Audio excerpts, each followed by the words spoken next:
Yes, types of testing.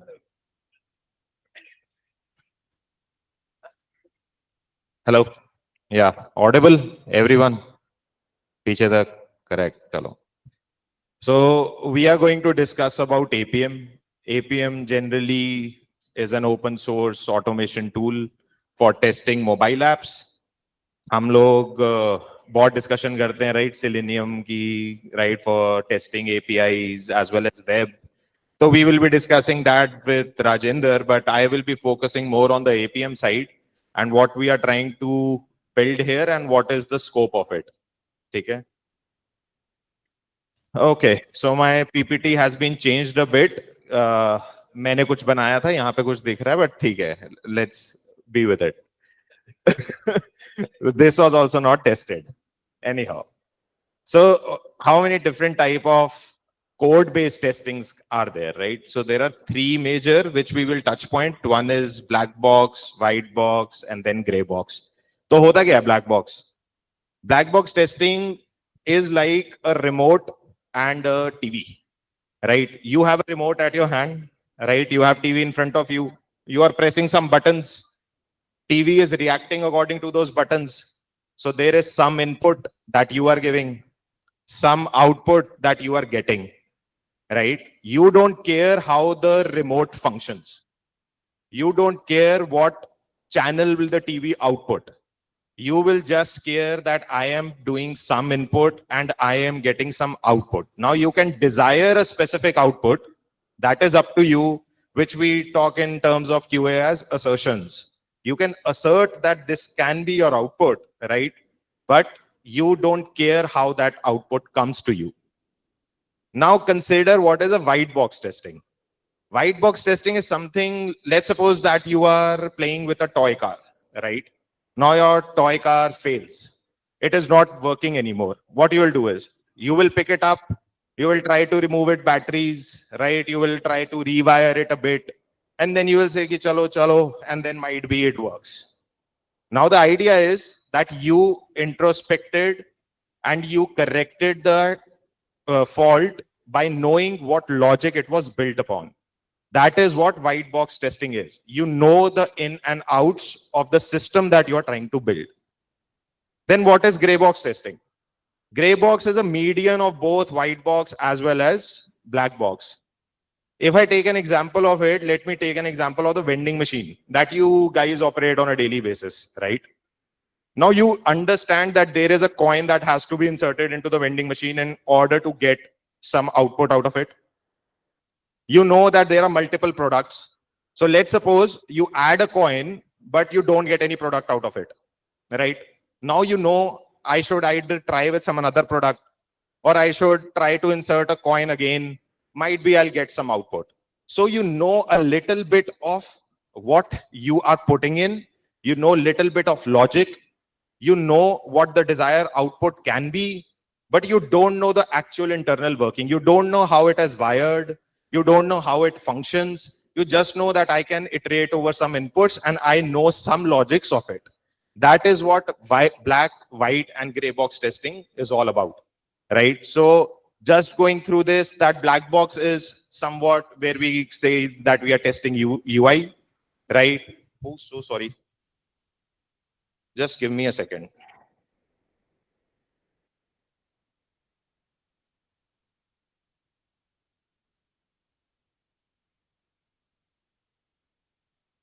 Okay, you can just come there. Okay, so black box, we can say that it is system testing or UI testing, basically, where you know the inputs, you are manipulating something, getting a desired output. With white box, it is basically UI testing, the testing that we do, like just with React Native, right, or with Android apps, right? We do our testing of code, then we say that it is a code coverage-based testing because you know in and out of it. Gray box is something which is integrational based testing or penetration testing where you are testing the security of the system.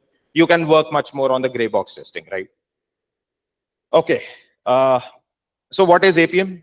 Appium is an open source tool, as we have rightly touched base upon.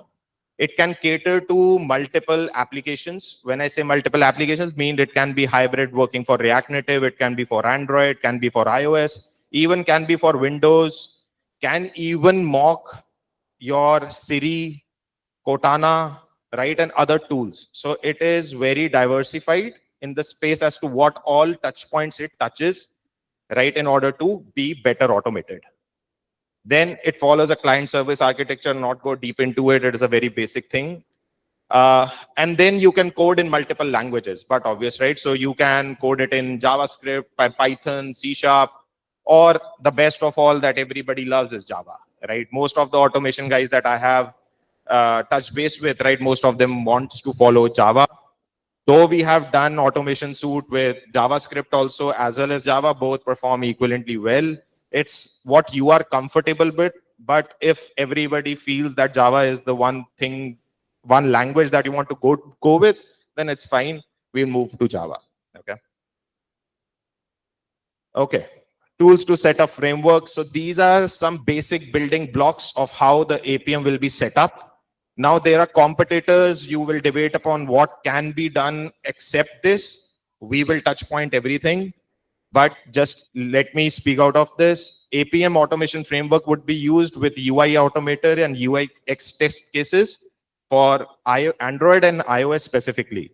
Now you can use UI Automator and Espresso both for Android. UI Automator 2 works beautifully with it. Try it out. Find by view ID and find by element is something which is very familiar with that. Espresso is also good if you have worked with it, but we will work with UI Automator too. That is one thing that we have seen. XE UI test cases for iOS testing, if you are doing, then we will be using that. Coding language, again, I have written Java as recommended because everybody that I have touched base with is actually working with Java. Then the test runner would be TestNG. We will not be going with JUnit.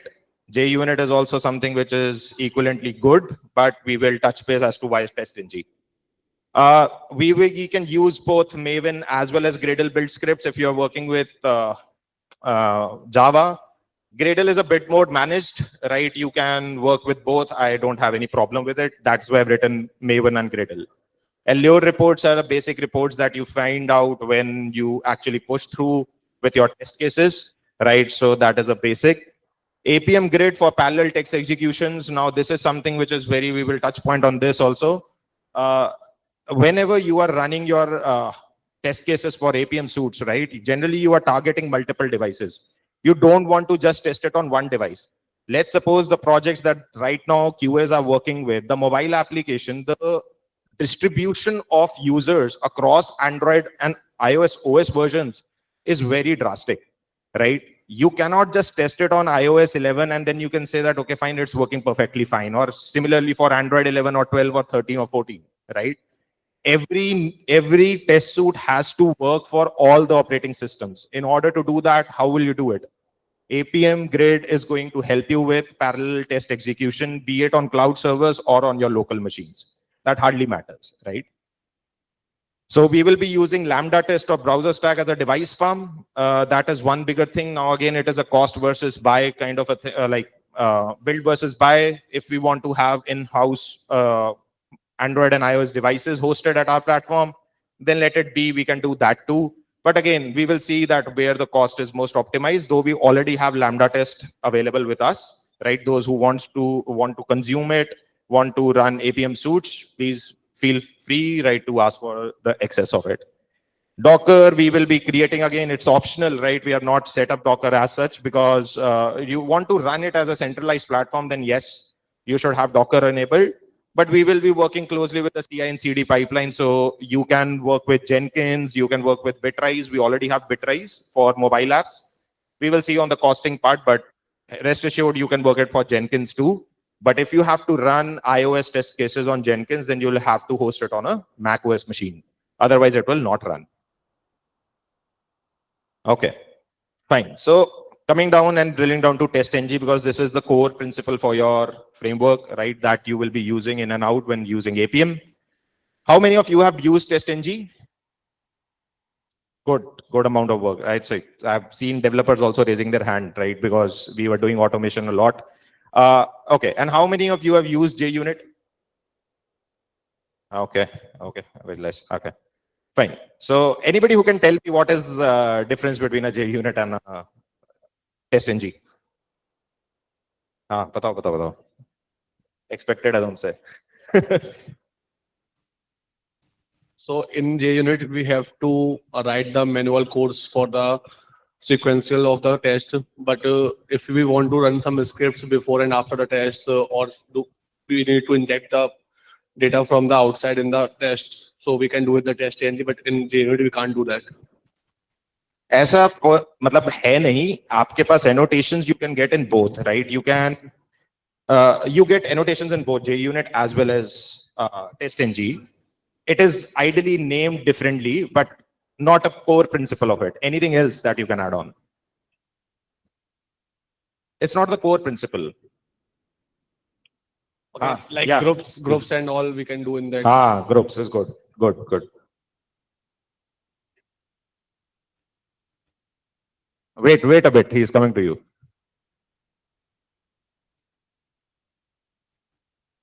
Actually, I think in TestNG, we have a support of like reports, but in JUnit, we don't have.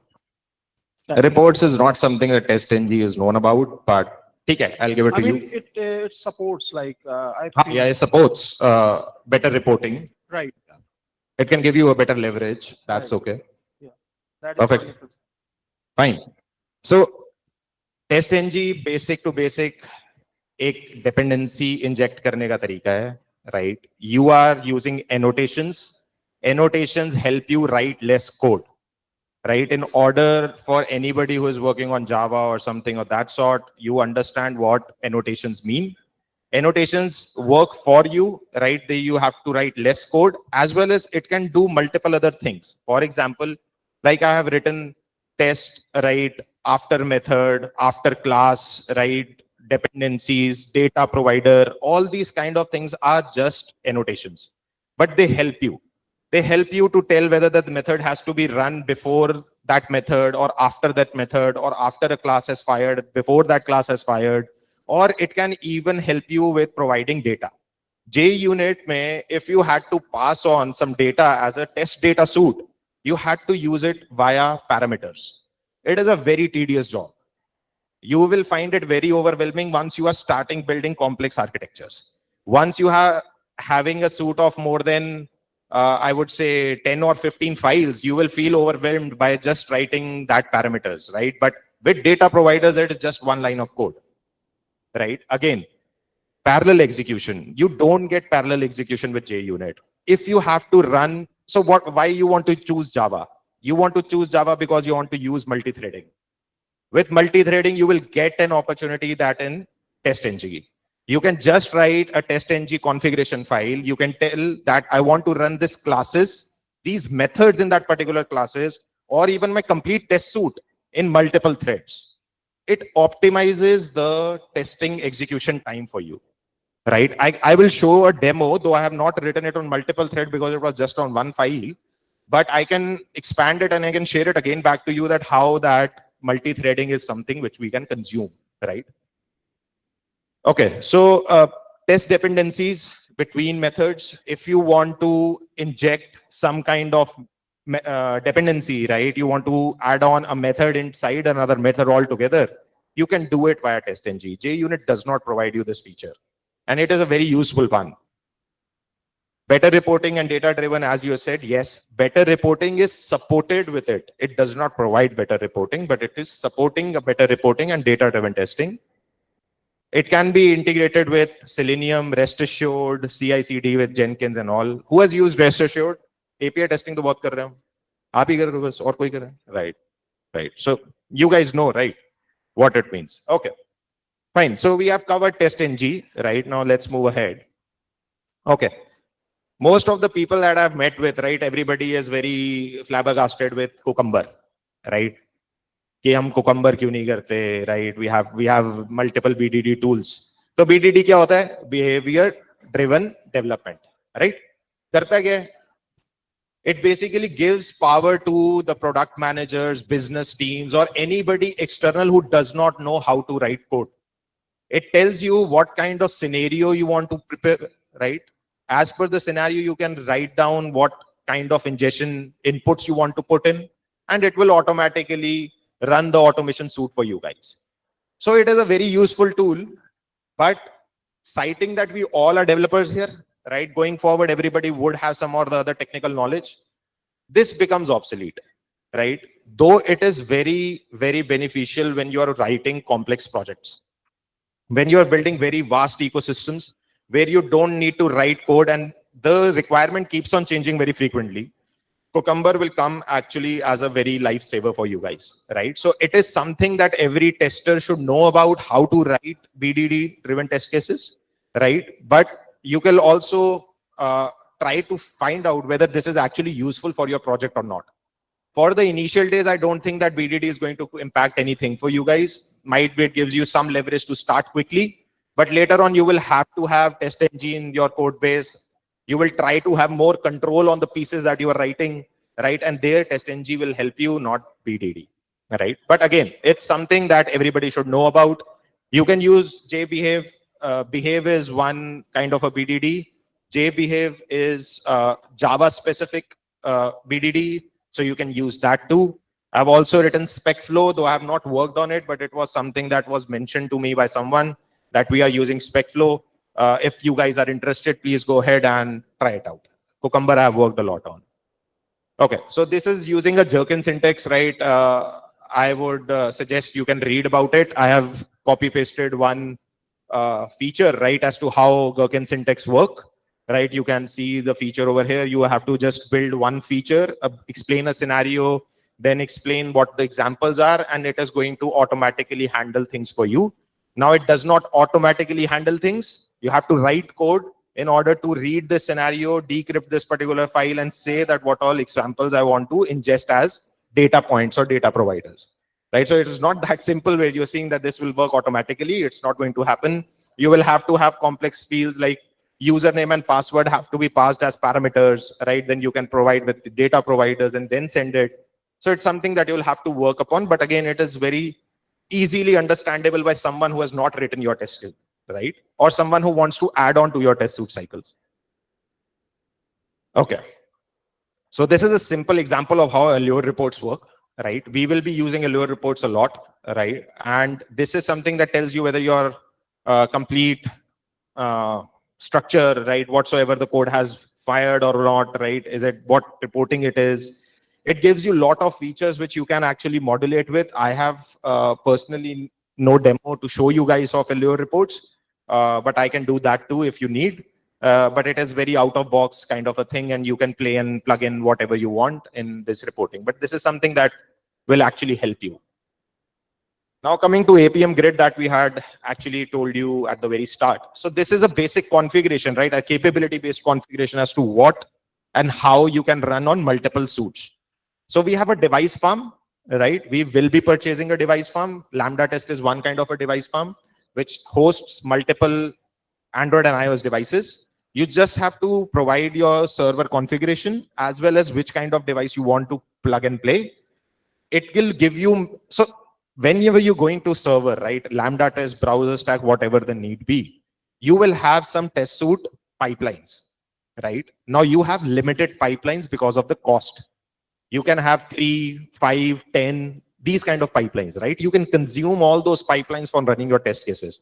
Every pipeline can host one Android or iOS device, right? And you can just mimic your test cases across board, right? And this is the file that will help you when you will be plugging it into a CI/CD. It will automatically run these files and run this pipeline for you, right? So Appium Grid is a very good thing. I think who has worked with Appium Grid so far? Anybody? I think everybody will learn something now. We will try out Appium Grid. Okay, device integrations, we have already touched base this. We are going with Lambda test and browser stack. What we have to check with server-based configuration is that they have the most relevant operating systems available. Let's suppose that tomorrow Android 15 gets launched, right?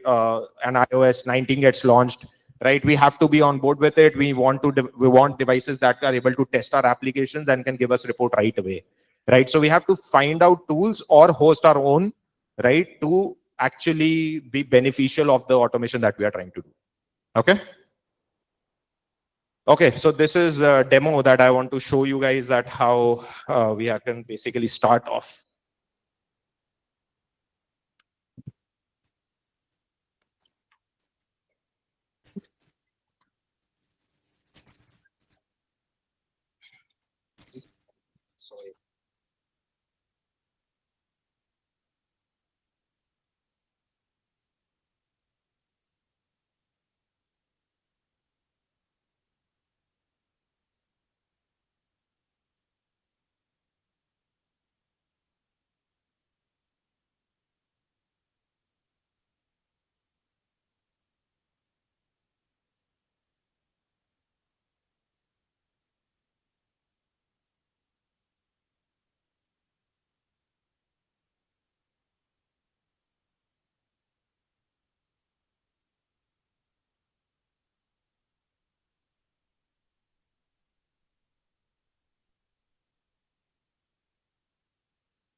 Hello.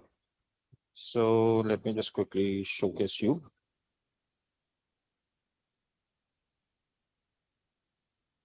कहाँ पर है भाई ये? किधर आएगी ये?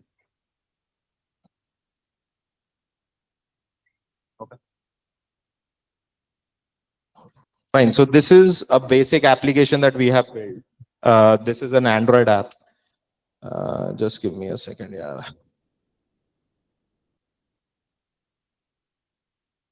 Okay. So if you're able to see that we are having text fields, right? We have a text of login, and then we are giving content description to each and every field. So going forward, for all the developers that are who are available here, right? You guys have to start writing content descriptions. Though there is a better way to do is because of we were discussing right away that content description is generally used for accessibility features, just for developers, right? Those who are building Android and iOS apps. This is something that will speak up. Let's suppose a blind person is using your application and you switch on the accessibility feature, right? It will start reading the content description to you guys, right? So this is advisably not the best approach to send in the test IDs to automation, right? You should use test tags. Kotlin already has that feature. Xcode already has that, right? And you can use that rather than just sending content description. But just in order to run this, we have used content description so that you are aware of how we are doing. Okay. So let me just run this application once to see how things are shaping up for you guys. Let me.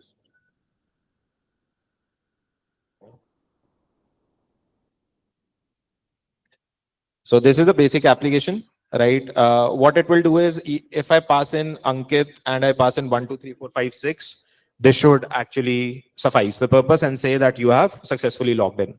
That is all that this application is doing, nothing else, right? Now let me just open up the test where we are writing the test suits.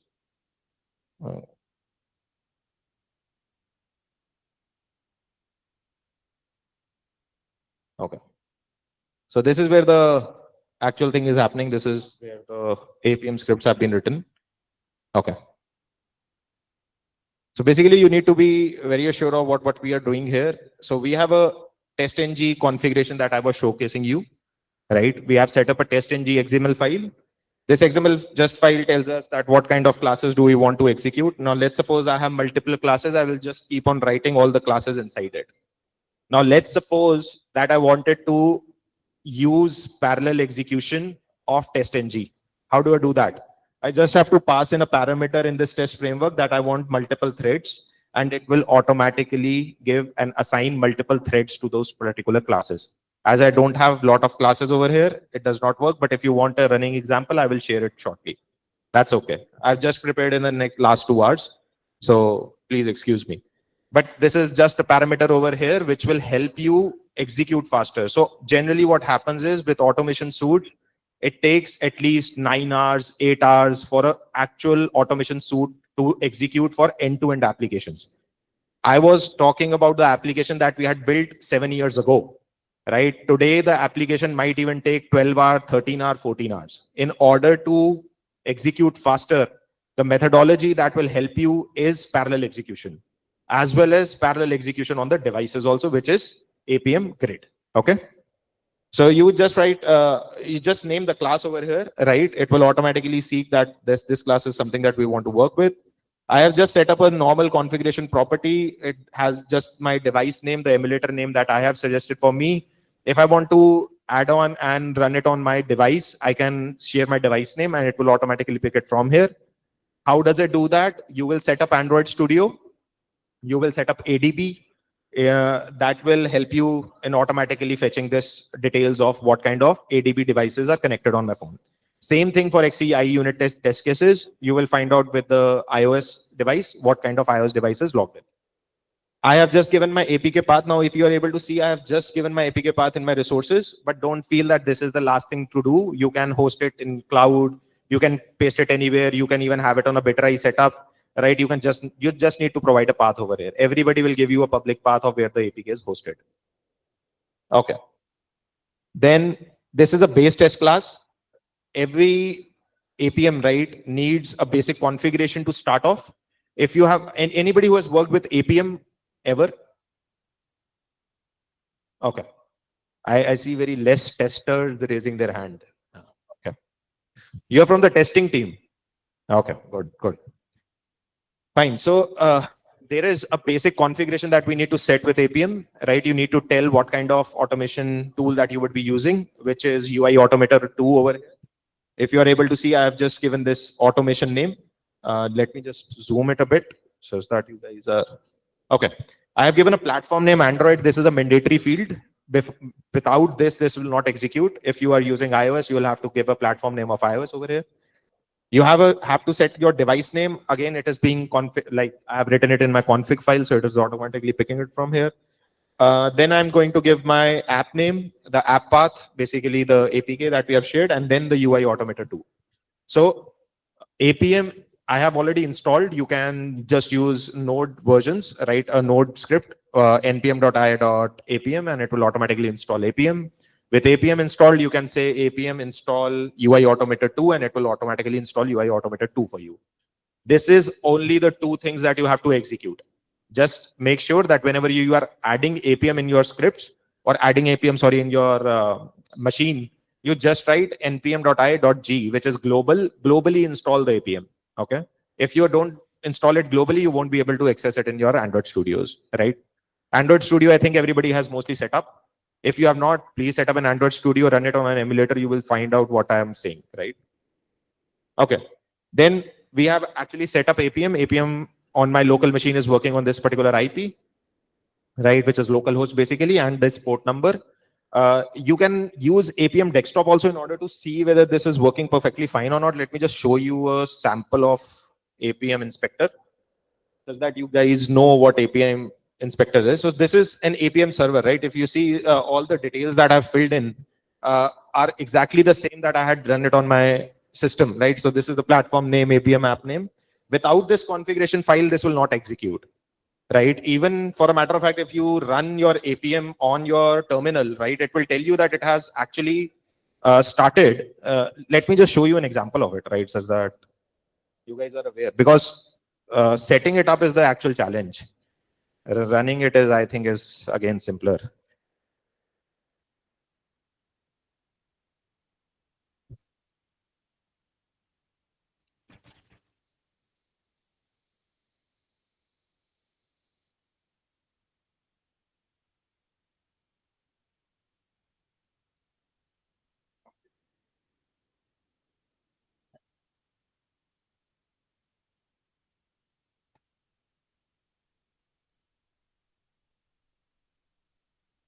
So I've just executed, I've just written Appium and pressed enter in my console, right? You are able to see that it is giving me this host name, right?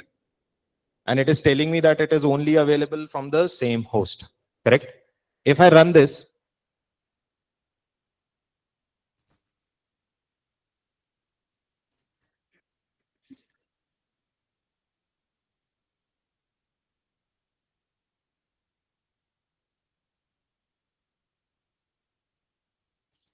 so it might be giving me an exception over here, right? Don't need to worry about it. Just go through this.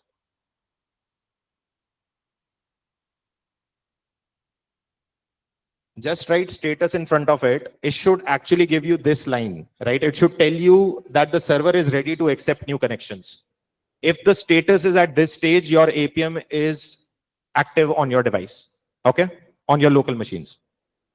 Okay. So I have already started Appium. I will just run this test. I will then deep dive into what we are doing. So let me just open this up again.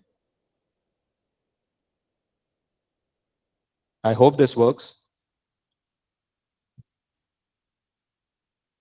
So it will automatically launch my app, the provision that I have done.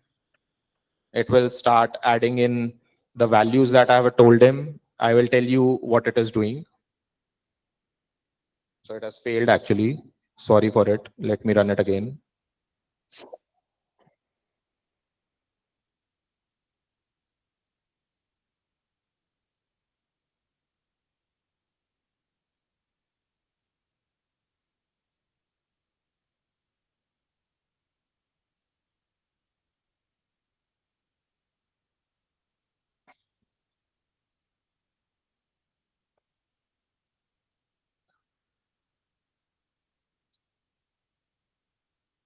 Okay.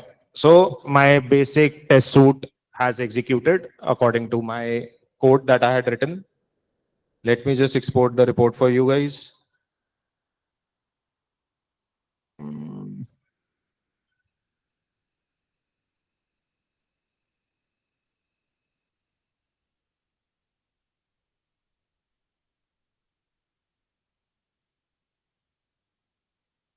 So this is the test that I had written for my page, right? And it is showcasing that all of them have executed to the T. So let me just deep dive into the code once, and then I'll stop. So this is my base test. I've already told you what the configuration file stores for us.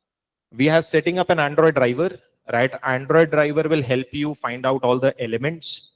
Again, if you're doing it for iOS, the setup might look different.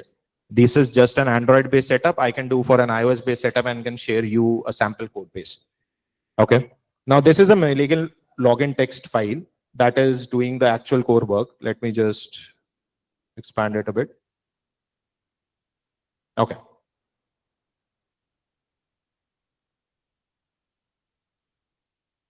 Right. So let me go by telling you what we have done. So as I was telling you about TestNG, so we have a data provider annotation that we have provided, right? We are not using parameterization anywhere. We have set up my basic data layer as to what all objects I want to provide into my data provider. I have ingested that in my test login function. I have created test login. I've told him that you have to take data providing from that data providing object. Now I have just written a test annotation. Automatically, TestNG will know that I have to execute this as a test case. Okay. Now you cannot tame, if you have just written test, right? You cannot tame TestNG that what method will fire first, right? It is a parallel based execution. Anything can fire first and then it can give you a result. So you cannot mimic that. But what you can do is that you can say that I want to run after or before that particular method. If you want to actually provide a synchronized kind of a approach, right? But if you just write test, it will automatically test each and every function that you are writing, but it will not tell you the order of it. Now I have just used string username password and we should succeed. I have already given in my feed that Ankit and 123456 should be a valid credential. Rest all of them should fail. Now it's not in any particular order, right? I could have done it right that I want to test wrong first and then the right one. But you see that the data provider automatically reruns this complete program, right, in order to test the second entry. That is the beauty of TestNG, right? It will provide you functions, right, that can automatically help you out. Now, again, this is not a very beautified code. I'm not very proud of writing this clear text fully, right? It is a function that I have written. I wanted to do it somewhat much beneficial way. But for now, this also works for us. So what has happened in Appium world is that Appium has launched a 2.16 version, right? It has actually upgraded itself. So first of all, what we used to do was we were using mobile elements over here. Now Selenium-based web elements are being picked up. So you can consume that directly. You don't need to run with mobile elements. You don't need to take care of it. Web elements will function as beautifully as they were working normally for Selenium. Find accessibility by ID, you are finding it over here, but if you install the latest Appium, you won't find this function. I have actually downgraded my Appium in order to show a working model over here. Because with the latest model, you will find some trickiness in order to find that particular ID in the system. So finding a ID has been changed to by.id, by.findMyID, find element, right? So there are a lot of combinations. We will have to see which combination works for us, as well as for iOS. Because again, I have told you, this is just an Android-based setup, right? Sleep thread is something that is going to be very powerful tool for you. Those who have already written API suites and automation, you know that waiting is the key for it, right? If it does not work, add a wait. Not very proud of it, but yes, this is something that you'll have to commonly do. Okay, so this just tells my driver that I want to open a keyboard, I want to ingest some data, I want to write, right? So this line does that part. Then again, I have to write a password, then I hide the keyboard, then I tell that I want to assert whether this is login successful or login failed, right? It is a basic function that you generally write in Selenium 2. Then there was, if you are able to see, I've written a second text, right? That just says that whether this is displayed on the phone device or not, right? So let's suppose that tomorrow I send you a build, right? And in that build, you just have to verify whether the elements are intact or not, whether somebody has changed anything in that particular frame. You just need to pick this up, right? Execute your test case. It will tell you whether an element has been removed or added into the system, for a matter of fact.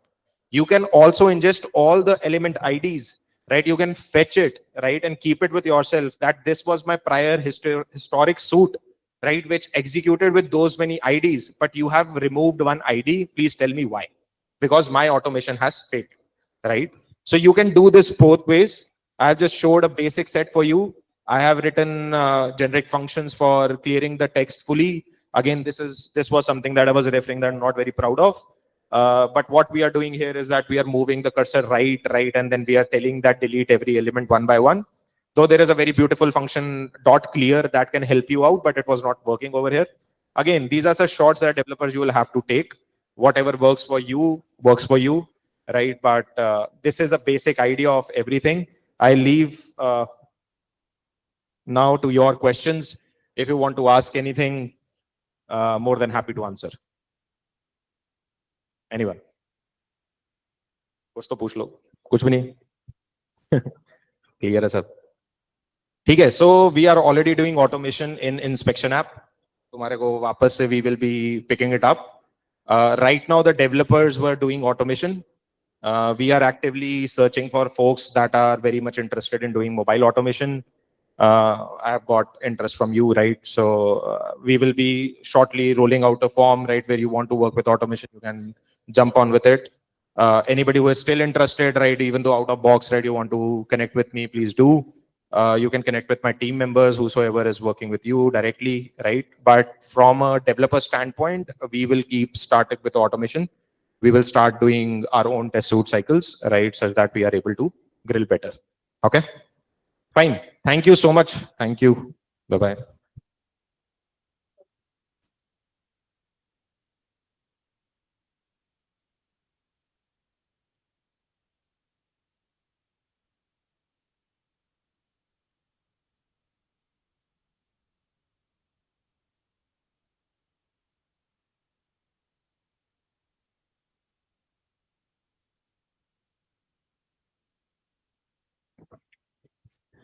Hi everyone. So who all are aware? Right, anyone? Okay, ठीक है. यार ये next कैसे जाएगा? ये नहीं है मेरी. चेंज हो गई है. हाँ ये चेंज हो गई. ठीक है. It's looking bad. Okay, so what is Playwright? Playwright is a modern end-to-end testing framework by Microsoft. What it does, it supports multiple browsers, it supports multiple languages, JavaScript, TypeScript, Python, Java, C#, built for speed, reliability, and scalability. I'll explain that in further slides. Okay. why we need a new automation framework. Okay, traditional framework like Selenium have limitation. It is slow due to dynamic elements. Every time, like, who has faced these problem with dynamic elements? QA always come to me, they are like, test ID डाल दो, XPath बता दो, वो element मिलता नहीं है, hidden element है, developer support नहीं कर रहे. तो we see like these kind of problems.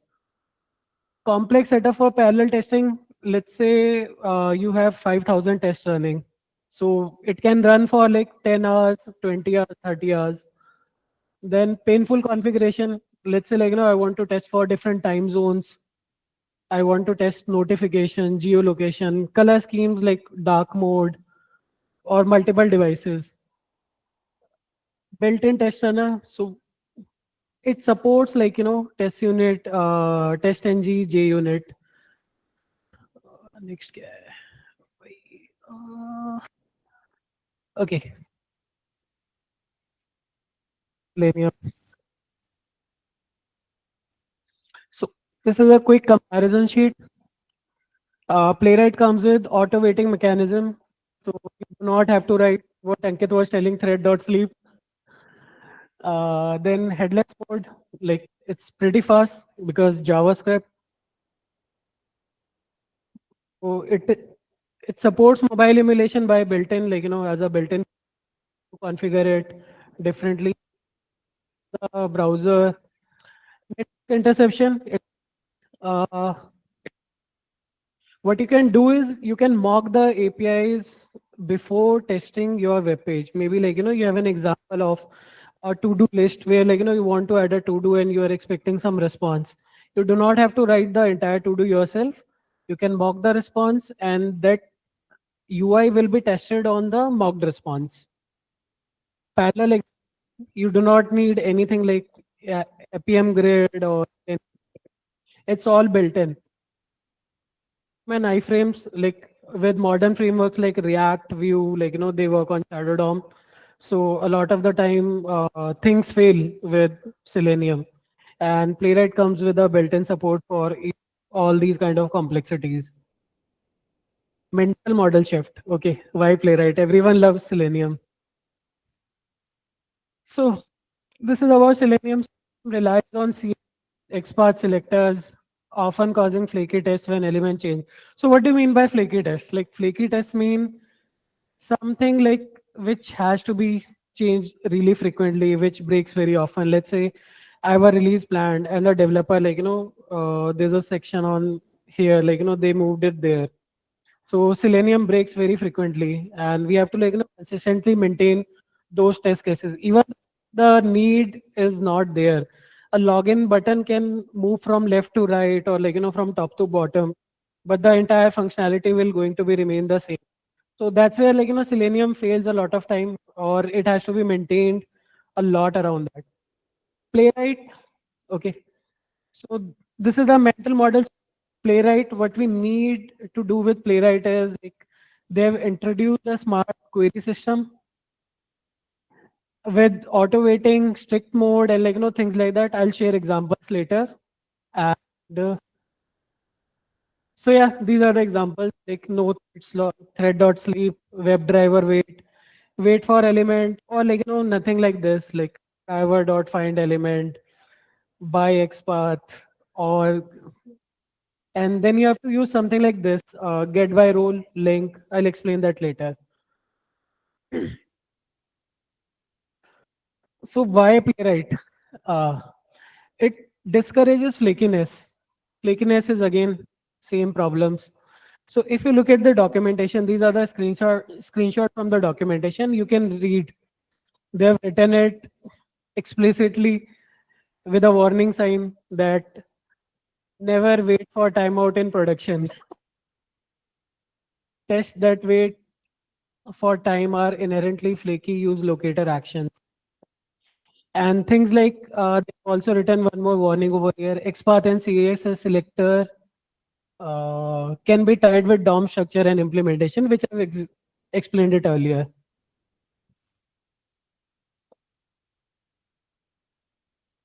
It comes with this locator API. How that works is gives you these kind of functions. It not get by role, get by text, get by label, get by placeholder, get by all text, get by title, get by test ID. I think it covers everything. I'll give an example of get page by role. So what I can do with this is like I can do get by role, and by role what I mean is I can say get by button, and I can provide button label. And that button label I can say get by role button, and the type is submit or the type is login. Okay. So ये outdated है. नहीं, हाँ वही.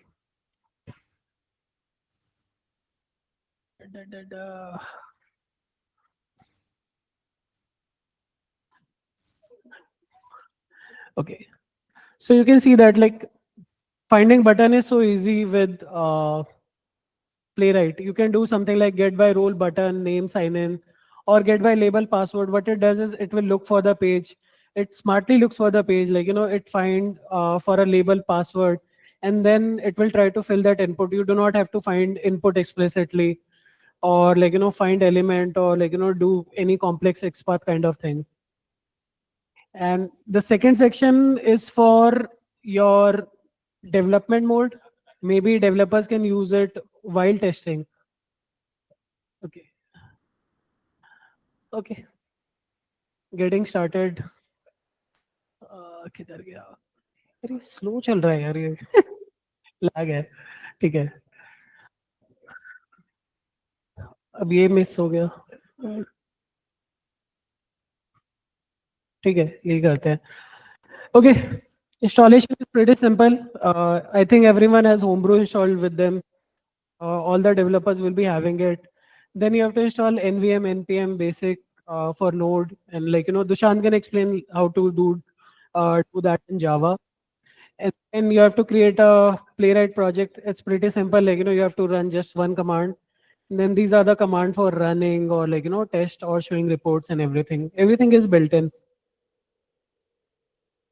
But yeah, ये तो slides को क्या हो गया यार? खराब है ये सब.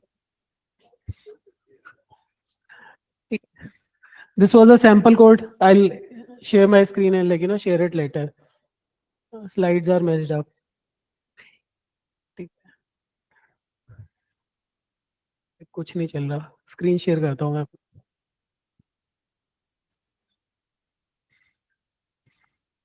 ये नहीं लगेगा.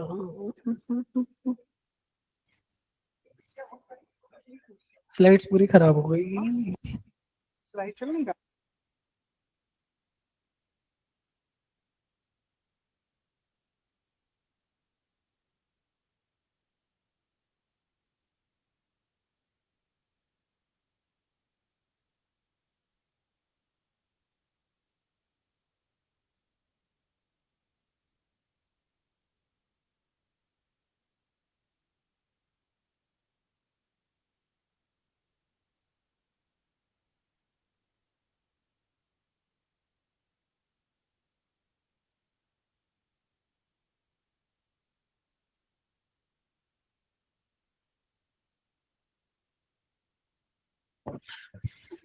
Okay, these are the installation steps. Pretty simple. Install Homebrew, install NVM, NPM, create Playwright project, run test, test report.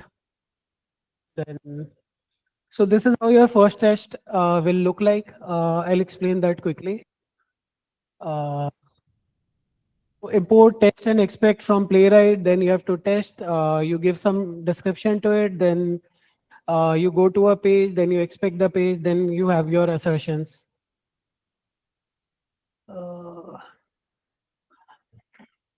Okay. So Playwright also code gen. So code gen is a utility which you can use to generate code for yourself. So you do not have to like remember the syntax or the locator API which I was telling. You do not have to remember any of that. What you have to do is like run this command, give it a URL, give it the parameters. It will open a window for the browser it will also open a window for your code. And this can also be integrated with your text editor. So what you can do is like, put your cursor down in your editor, it will write code for you.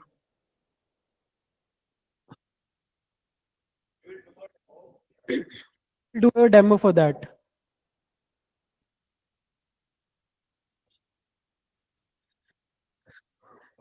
Again, Playwright also comes with traces. This everything is built in. What we mean by traces is, let's say like, you are running a test and that is not performing as you were expecting.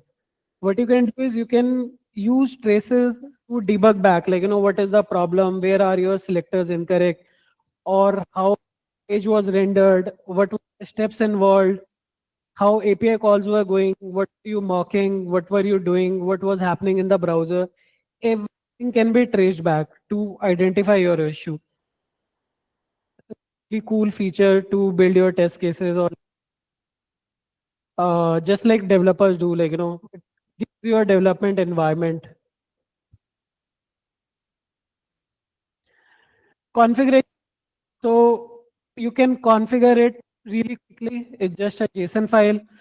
And if you can look at the configuration, you can see is like one is the really basic configuration. When you do the npm with Playwright, it will start with this basic configuration. In this basic configuration, it is booting up 3 kind of web browsers on 2 different platforms. And then you can write something advanced like this. Like in the first line, what you have is mobile test, desktop test. Maybe like, you can bifurcate your test for web views. You can bifurcate your test for certain modules. So you can do advanced configuration like that with parameter viewports. Maybe like, I want to test for 4K screen, I want to test for 1080p screen, 2160 screen, or maybe like, I want to test for iPhone 12, 14, or like, different kind of devices. Emulation, so it also comes with emulation, that is also built in.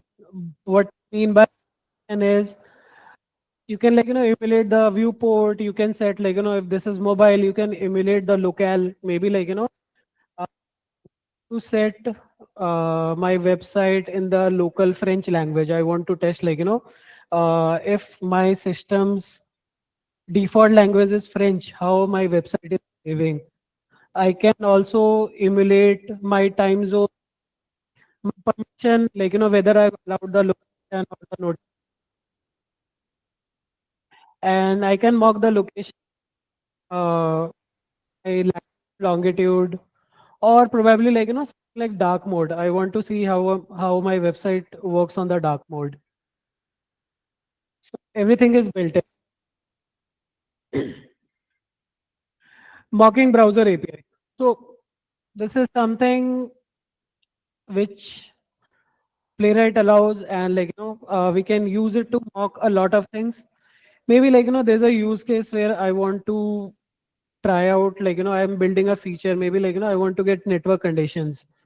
Maybe I want to show something like if my Wi-Fi is off, if how is my battery percentage, or something like which is available on devices which I want to mock. So I can override those browser methods as well. If I want to use native method, everything is supported. If I want to mock, I can also mock that. So it provides a whole kind of thing where like, you can override function, and there you can see hidden window.navigator.get battery to my mock battery function. So you can mock the native browser functionality as well. Authentication.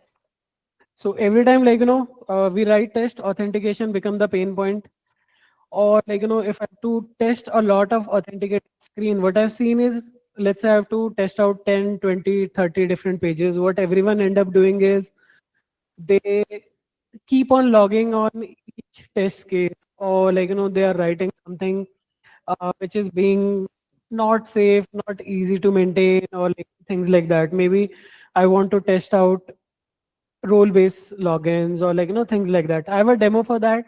I also show you like, how Playwright beautifully works with it, and you do not have to log in again and again for each test case, or maybe like, or each instance of a test suite.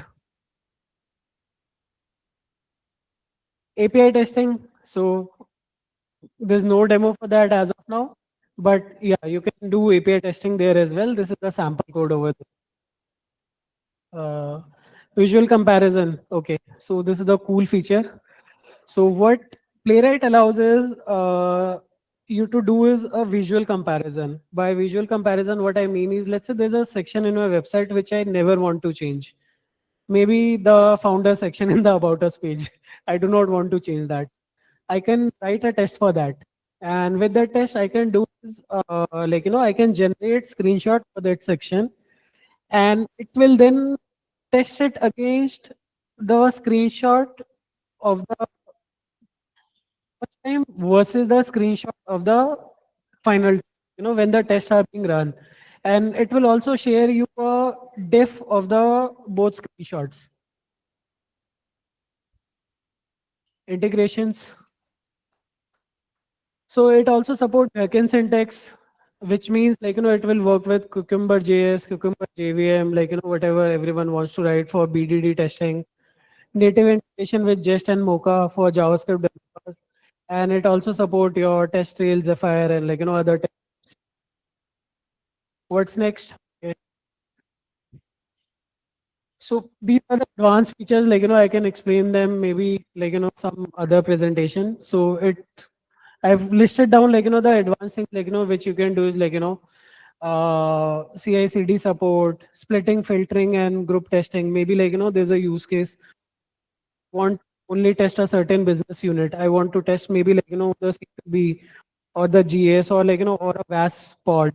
So I can explain that. Then the dependency management, BDD testing, tear down something which Ankit was telling, cleaning up everything after each test. Maybe I want to log in with one user, then clean up everything, tear down, and start from another user. Parallelism, worker, serial, or this is something which we can use to make our test run really faster. Maybe I do not want to run my test suite for 24 hours. Parameterized test, maybe I want to test not for just one user, but maybe for thousands of users. Retries and timeouts. Sharding, that's a really cool topic where you can use multiple CPUs to run your test in parallel. Then reporting, then questions. I'll then share a demo. If anyone has any questions, please raise your. I'll show a demo then. All If right. no one has a question, you should ask question. Okay. Ask them how much that is will learn. Hmm. Hmm. Sorry. Like server to server hits that. It mocks locally for you. It Sorry? basically mocks locally for you. So Okay. you do not have to make an actual API call.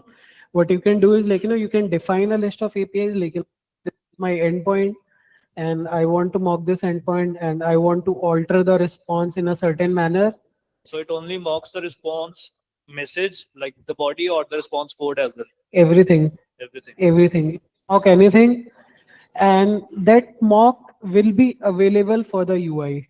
Okay. So basically, without putting the pressure on the backend team, you can mock your responses and test UI against it. Okay. And do we also have network throttling in Playwright? I have to look for it, but probably it's over there because everything is running on the Chrome, headless Chrome. So there must be flags for network throttling because Chrome and every other browser has it. So the setting up flag, which I was telling you, where I was setting up those parameters like dark mode or allowing permission for notifications, everything that will also that should also be having network throttling over there, network and the CPU throttling as well. Okay. And do we also have support for app automation in Playwright? No. No. Thank you. Any other questions? My question.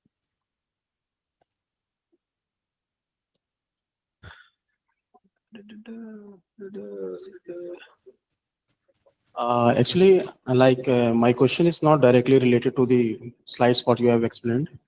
So, one thing I want to know, like, what are the tools and technologies we are going to use for the building framework and all that? So basically, what I have in my previous experience, as I know, I have worked with Java Selenium. I also worked with Node.js and Playwright. So I have seen many things as everybody here is Java related, right? So there is a combination Java with Playwright, or there is other language as well. Mhm. So as far as I know, so the Playwright is best work with JavaScript or TypeScript. No, it supports whatever languages. It supports Java, TypeScript, JavaScript, C Sharp, Python. Right, And right. Dushant will also be showing a demo on how to do everything in Java. I'll show a demo on JavaScript, but just to make everyone comfortable, because everyone is comfortable with Java, Dushant will show how to do same stuff in Java. The Yeah. Yeah. Actually, I have gone through some articles, and I've seen Mhm. that the modern technologies in which most of the companies, the startup companies, are going for, they are using Node.js, Playwright, or Cucumber. Hmm. So they are following this approach, and I also do some research, and I have seen that there is a multiple things that suppose if we are building a big project, then we can go for the Java, Selenium, all that, because these are the E2E projects. But if we go for the small projects and multiple projects, collect everything. So we can go for the JavaScript and Playwright and Cucumber, the best combination, whatever I've seen till now. So that's my question is what are the tools and technologies we are going to use to build all these things for our future projects? So what can be the combination? Okay, so let's take it in two ways, right? So we have two different problem statements that we want to solve in the QA team, right? We don't have everybody as an automation QA engineer, right? So first thing we want to solve is how do we empower our manual QAs that they are able to understand and start with a basic automation testing, right? So with Cucumber, with all of tools, you need to have a good understanding of language and everything, right? Which might or might not come with manual QA, right? So first step that we want to take is provide you with a tool that helps you write automation test cases, right? Now, language is secondary. I will frankly say yes, you want to write in Python, you write in Python, you want to write in JS, you write in JS. For us, it's just how much we can cover in test cases. Right? It doesn't matter आप उसको Python पे चलाओ, Java पे चलाओ, JavaScript पे चलाओ. Whatever you feel comfortable with, whatever your back experience supports, you took that language with the tool. Right? So first approach for us to provide you this tool, get hands-on with the tools and start using these tools to automate your day-to-day task at least. Right? The whatever thing you're doing on a daily basis before a regressions or just writing simple regression, manual regression with before a release. Right? All of those things should first get converted. Yes, your point is right. When you reach a specific state where you say 90% of your, or let's say 70% of your business flows are finalized, they don't have a much change, you can actually build a more comprehensive or more strong test suite on that, right? But obviously we know our test, our process, our website, UIs keeps on changing, right? Right. So again, right, we can come to that, finalize that we want to only go with Java or JavaScript with Cucumber or anything else, right? But firstly, we want to make sure that everybody who wants to switch to automation or is currently in automation not at a high level is comfortable writing test cases, right? Yes, and fair point. We will come to it like once we have, let's say, automated 50% of things that we do manually, which doesn't require a lot of change or anything. It should first automate to 50%. Then we'll go into more advanced way. We can say, okay, now from here on, we will switch to Java or something else. So what about the low code automation tools that they are also? So you can automate up to a level, right? With no code. I will show that here is also how you can use it at no code. Right? Actually, it will generate a code for you, just use with copy and paste. And nothing else needs to be done with the Playwright code gen tool. Right. Right? So I will give that demo, but yeah. Okay. Thank you. no code tools. Now we have experimented with a lot of them, right?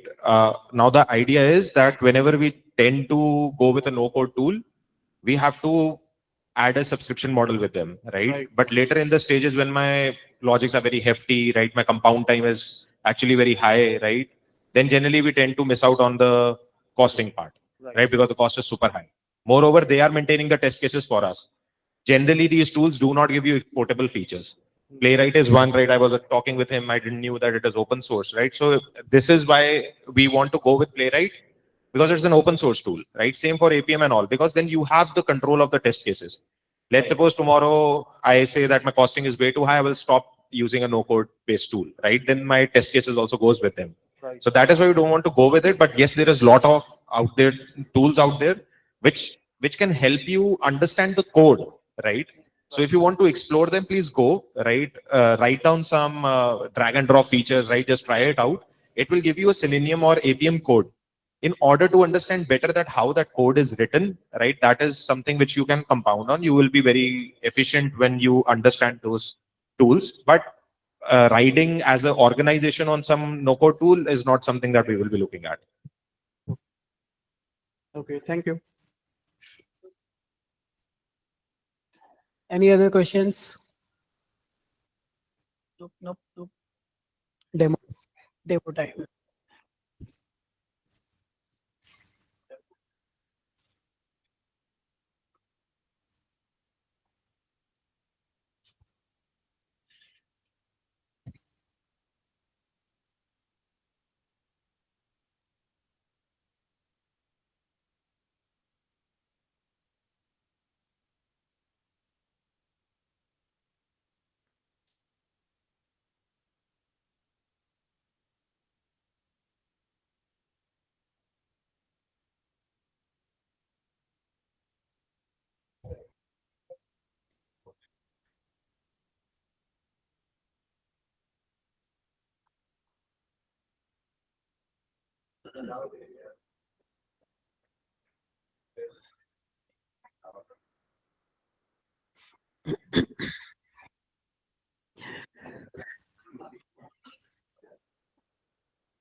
Uh,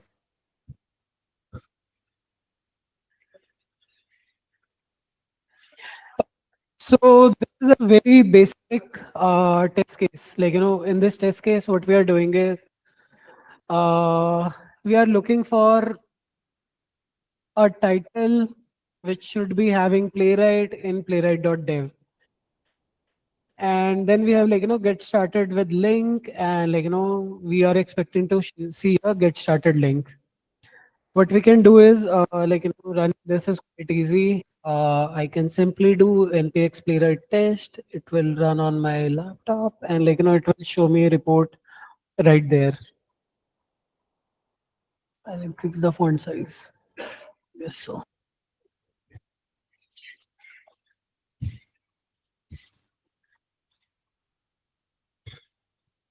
So, and this is how the playwright report looks like.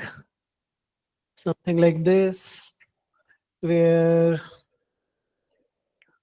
this is the API mock like that we were discussing.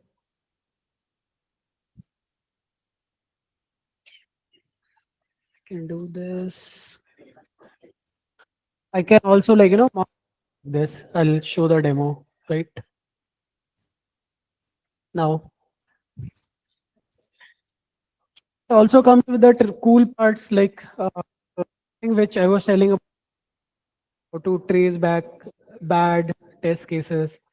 So I'll run a demo for that. npx playwright test. Maybe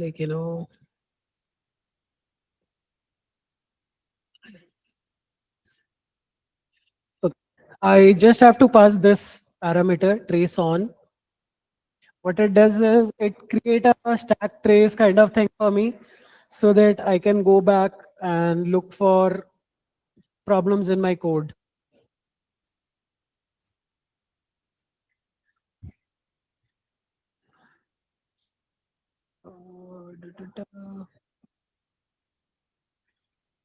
Okay, my mouse is breaking. So this is my breaking test. What I can do is I can click on this, then I go there. This is my trace, and this is how the trace looks like. So what you can see is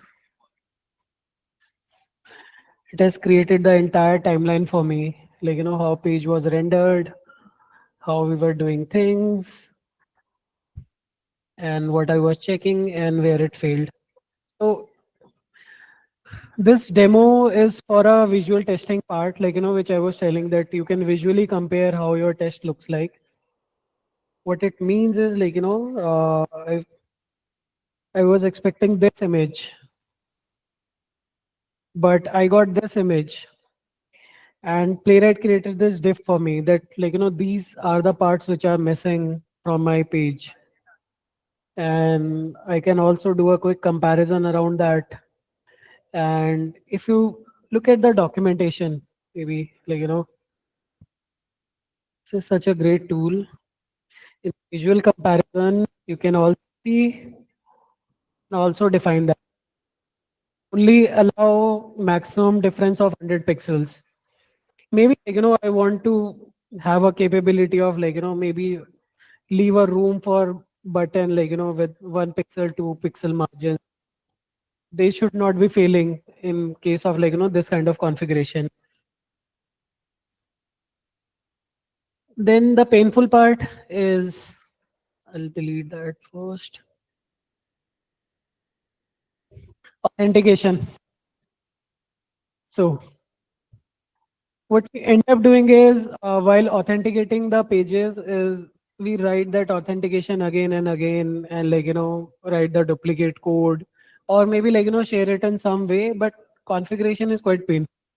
Maybe I want to do that setup maybe I want to set up authentication for my project. To do is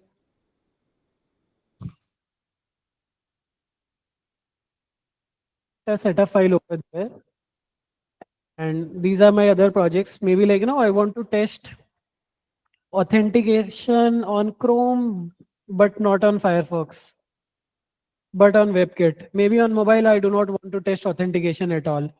So this is just a one-liner for me over dependency setup. That's it, nothing else. And then I can have something like this.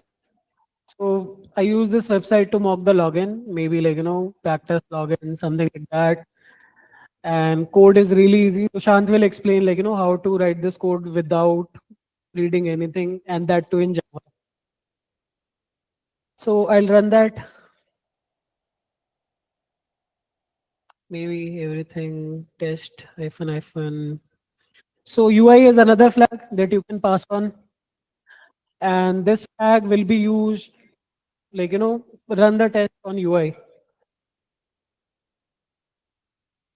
Okay. So everything is there. I'll do this. So it is running everything for you.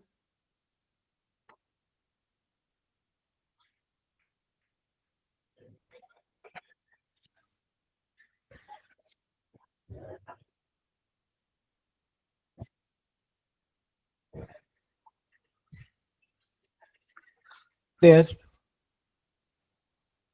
When you see the timeline,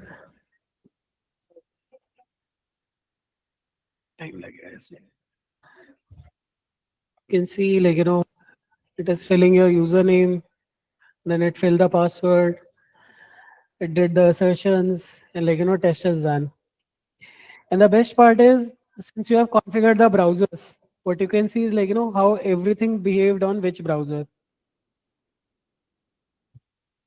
Maybe when we end up in use cases this thing is working in Safari, but this is not working in Chrome, or this is something which is working, or a very small portion of website not working on a certain browser. So I can filter them out like this.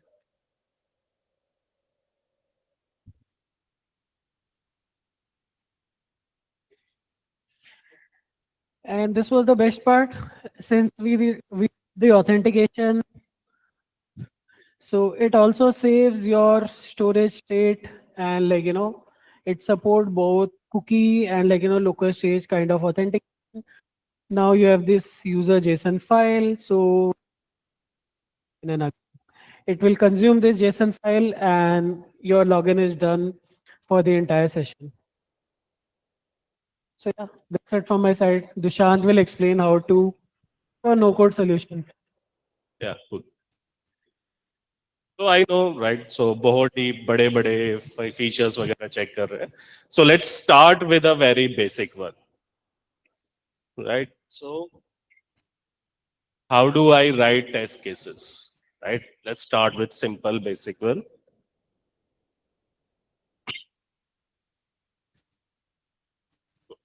So we discussed, right? So with Playwright, it gives you flexibility to generate code in any language. You don't have to write code.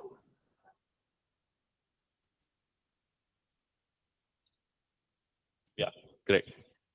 Right, so I will take you a very small example how to automate your day-to-day tasks, day-to-day regressions, and very simple things, right? So I have this basic project on Java. Just take, let's say, I'm not using few annotations, use Playwright default, right? I've written few things, but yeah, let's take a new example, right? So I will share this code base, very basic setup, just a Maven dependency you have to add in your code base. That's all. Zoom नहीं होगा.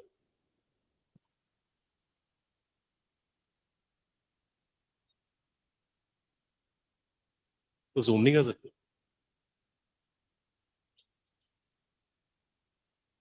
Right, so this, right. So it will run a command for me and right. So it has open a headless Chrome and a Playwright inspector for me. Right. So now whatever activity I'm gonna do on this headless, it will record it, write the code for it, and then we'll write the assertions for it. Right. What I'm doing is right or not. Right. And just to give you example, right. So this can be in any language you want to convert this code into. You want it in Python, it is in Python. You want it in JUnit, it will convert it go to JUnit, or even in Node.js also. JSON and unit, right? Yeah, so let's go with the basic JUnit. That's because it's already recording, so let's start. I want to test that whenever I want to change my city, it should reflect changes in the website. So how do you test it, right? You first go on the set location, right? You click on set location, it's capturing page.getText set location click. Select manually, it again capture. There is a button with the role of select manually, done. Then I click on Delhi NCR, it takes me here, New Delhi. Now my website has a pre-selected city of Delhi, right? Now I need to verify that this case is valid or not. How do you verify that? Okay, this thing has changed. It's New Delhi, right? So there is a button here in the between, which is an assertion. You click it, and then you just click here. So it has asserted that page.getText new.option true visible. Right? After doing all of this, you can add assertion saying, okay, my test case is ready. I have changed the city. I have verified it. Now it's done. Right? Now the question is like how to add this. Just copy paste this here. Go to your basic setup and let's say this.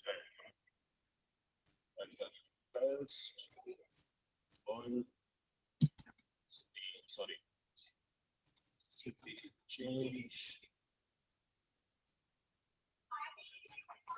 Your test case is ready. Right? Let's do a run. Let me stop the recorder. I can close this. I can close this. This is my test case, city change test case, run city change. So it will be very fast, but yeah. Done. So test case is fast, city change is verified. Right? So this is why we want to go with Playwright. It gives you these kind of features.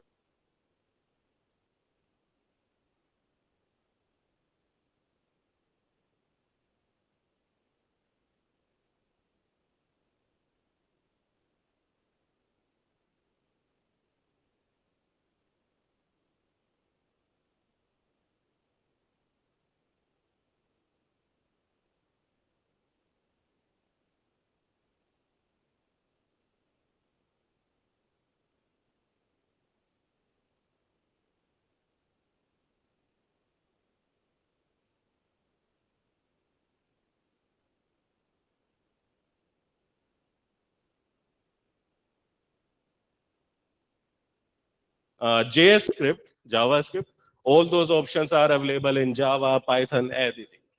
Right? So it's not a restriction. We don't want to build as a restriction for you. If you're comfortable in Python, write in Python, doesn't matter. Comfortable in Java, write in Java. It's fine, totally fine. And it's just that we want to build a coverage, do all the test cases, remove your manual task, move to automation. Then there will be a more advanced option like Rajendra was explaining how to do with the network throttling, how to do with multiple browsers on what do you call a mobile phone screen or a Chrome with a different resolution. And if you want to test responsive, you can define your. So if you see just by example, so in setup, I said this, right? Chromium with these options. I can set my resolutions here, have also it with. Right? So this is the basic setup that we want to offer. We want team to use it, start building on it, and just start recording your test cases. Right? At least you have something removed from your data manual task and you start using it. Right? So I think with Playwright, Rajendra is there. If you want something support in Java, you can contact me. With mobile app, I think Appium is finalized. Right? So you can always connect with Ankit or somebody from his team. Right? Questions, query. So by using the recorder that you just mentioned, right? Do we have any option to record and get elements by ID? Because we just got the elements by name or by text, right? That is not much reliable, I think, because that might break in near future. By ID, it is more reliable. Yeah. Not XPath, but yeah, ID for sure. Because ID is a bit faster in getting the element from the DOM itself. I think it's just the regulatory one. So can we choose that is my question. Get by text, get by from the select ID, test ID. I think by ID it is. So it will be there. Yeah, it might be there. नहीं, but text से slow हो जाता है उसका जो hello. find करने का feasible नहीं है. Selector के अंदर होगा, you can find them. Okay, no worries. Yeah. So this is area.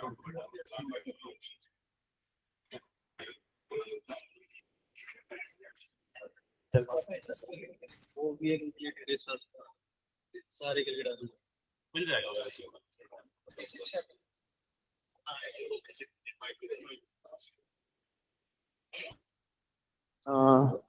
Actually, my question is, like as we can see that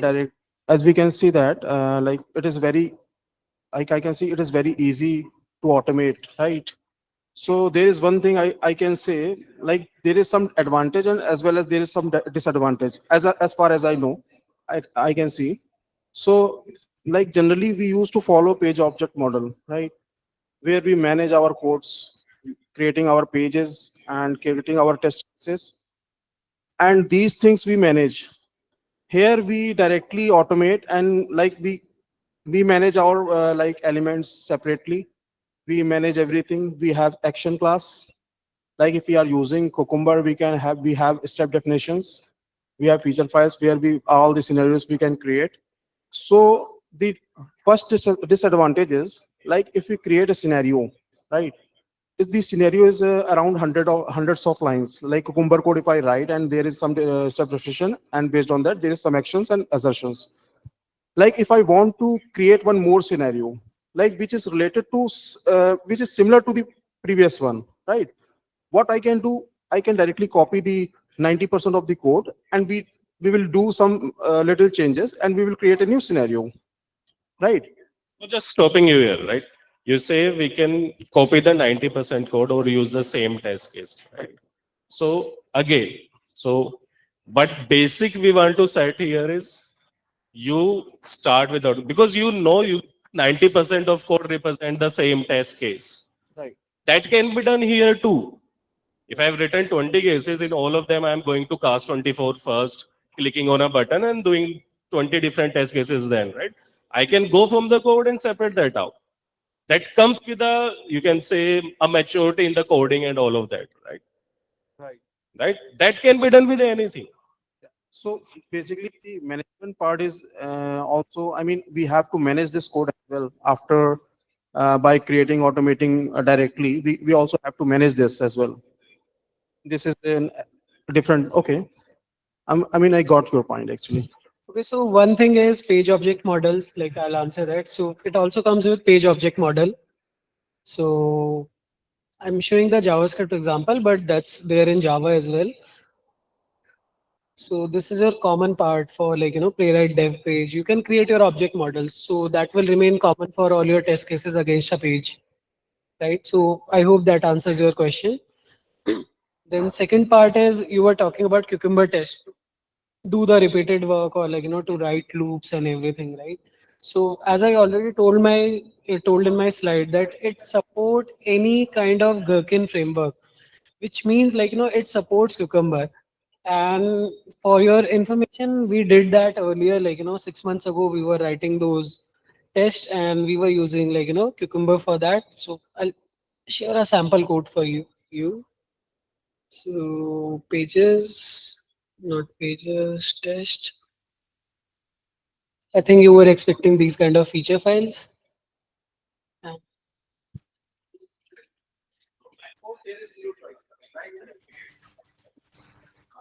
So like my question is, suppose there is a new joinee, right? So he will explore everything, every code and all that. Then he can understand what the code exactly, what exactly the code is doing. So based on feature file, even he is a technical guy, he can understand for the Cucumber file. We can do that. Yeah. So if Cucumber file is not present, maybe he will take some more time to understand the code, but definitely it will give us the edge. It's up to us to decide, like, whether to Right. go with cucumber or not. Like, Right. it's totally up to us. But framework allows you to, like, to bring in cucumber and like, bring in non-technical people to write code really easily. And one more question is like sideways, like as I can see, there is an involvement of the application, the web, or the API. Mm. So are we creating an entire framework including everything, or we are creating a separate, like for application, for Appium, for Appium framework different, or for web and API is different? Are we going this way, or we are creating a unified framework? Yeah, so what you can do is that whenever you're creating API frameworks, you can include it in both as a packet with Selenium, with Playwright, as well as with Appium. Generally, the best practice is that yes, you write Appium. Generally, the best practice is yes, that you write API along with Selenium as well as Appium, because you can modulate much more using APIs, right? Because they are much less, I would say, they change very less frequently, whereas UI changes a lot. So API is something that you can mimic a lot, right? So it's better that you do API with Appium or API with Selenium or with Playwright, or you can build a better model is that you can export the complete API script, right? And can include it in both Appium as well as Playwright as a complete test suite cycle, right? But if you want a deep integration, yes, then you'll have to do it two ways. Then you will have to write it in Playwright as well as Appium. That is a con, right? As you mentioned that there can be pros and cons. Right. So that is one con of using two different models. If you had written it as a complete suite, right, you would not have faced that. You could have written Appium, API as well as Selenium, right, all in one repository, and then can cohesively build that model, right? So that's one con that will you face, but then you get speed out of it, right? Okay, thank you. Anything else? Anyone? I think just to add one more thing, since Playwright also support API mocking, so you can do complex stuff like maybe like, our OTP verification. What we can do is like, put on gibberish OTP and mock the API responses and like, mock it as like, that OTP was sent or like, stuff like that. We can mock like, any API and that will be intercepted in between, like, before the UI renders. So that is really helpful in like, mocking complex cases where like, we do not want to do any changes in the backend. My question is, like in current project, no, we are doing in Playwright, we are using it. Like, is it good practice to write the test cases for mobile view and desktop view separate, or for same both desktop and mobile in single test case? Which project are you talking about? For example, any project. Now I'm Okay. working in a new cars. So I'll tell you, like, in this repository, what we have done is, like, we created for mobile and desktop separately. It's because our website, like cars24.com, so it has two different versions. Like, we render a totally different website on mobile, and the website is entirely different on desktop. What you can do is, like, what we have done in this project as well. We have mobile test cases, then we have desktop test cases, then we have common test cases. Maybe, like, for testing meta tags, I can put them, or, like, I can annotate them as common, then I can annotate them as mobile, I can annotate them as desktop. While running my test cases, maybe, like, I did some changes in mobile, I only want to test mobile. What I can do is I can run my test case with my annotation flags, with something like, okay, only test the common parts and the mobile part. The example which I was sharing with @ annotation, so that basically filters out, or, like, filters out test cases for you.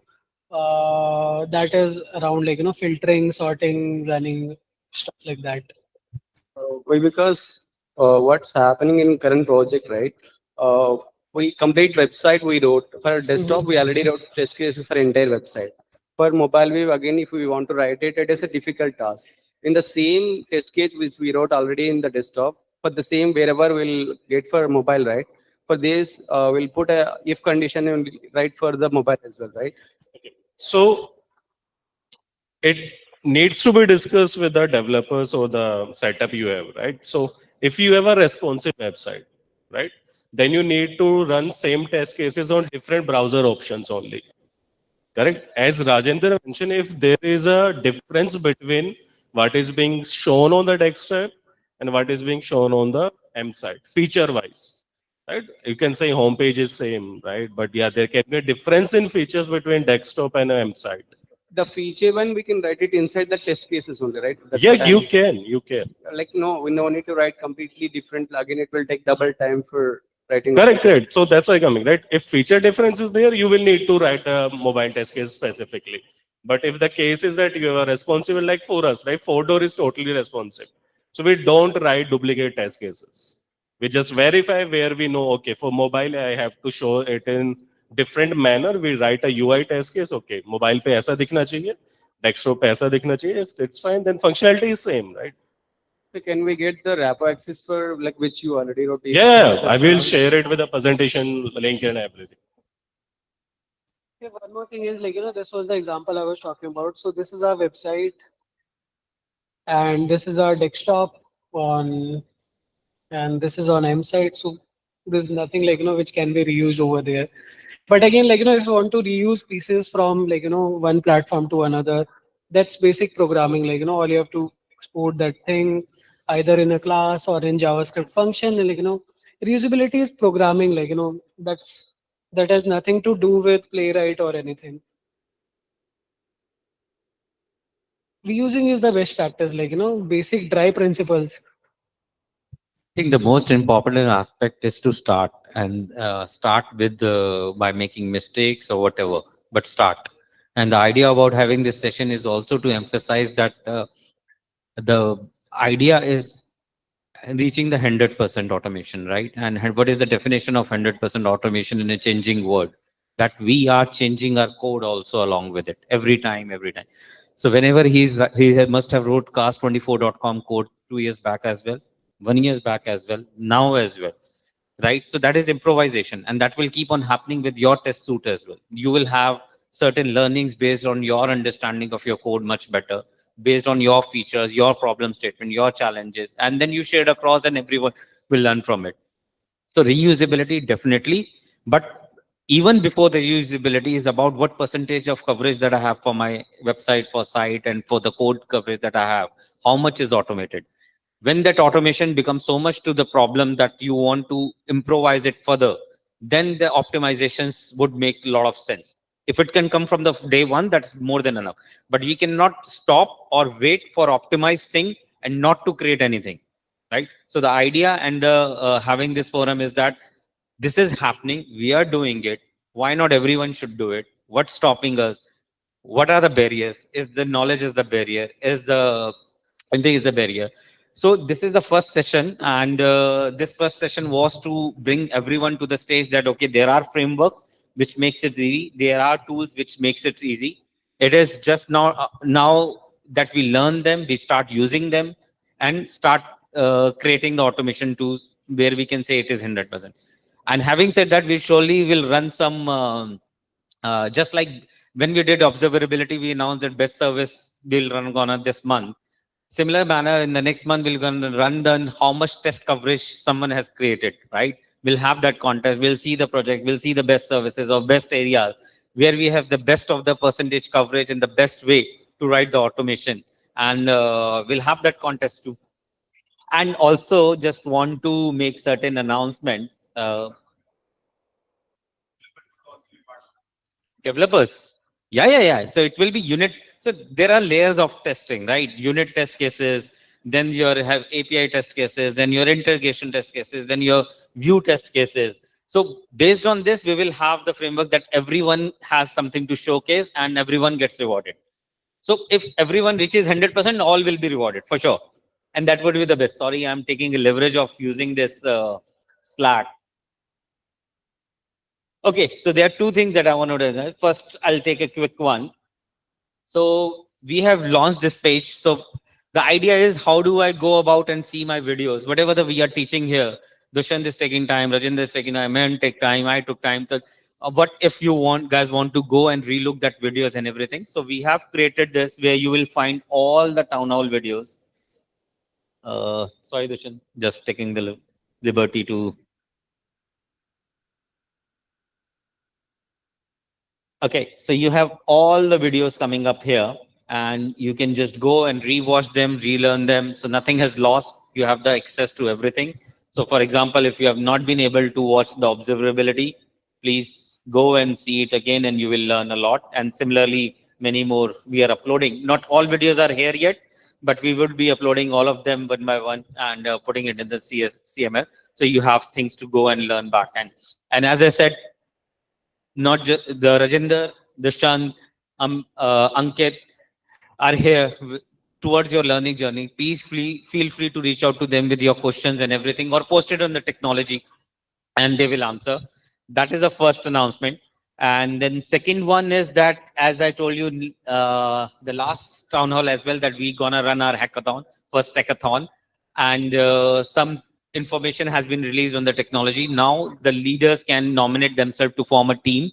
So please come forward, whoever wants to form a team, register it here, and then we will release the next level of form where you will register your team, add your team over there. And it's gonna be on the 21st and the 22nd. We're gonna find a place to do this hackathon, and we're gonna build something very good around the safety.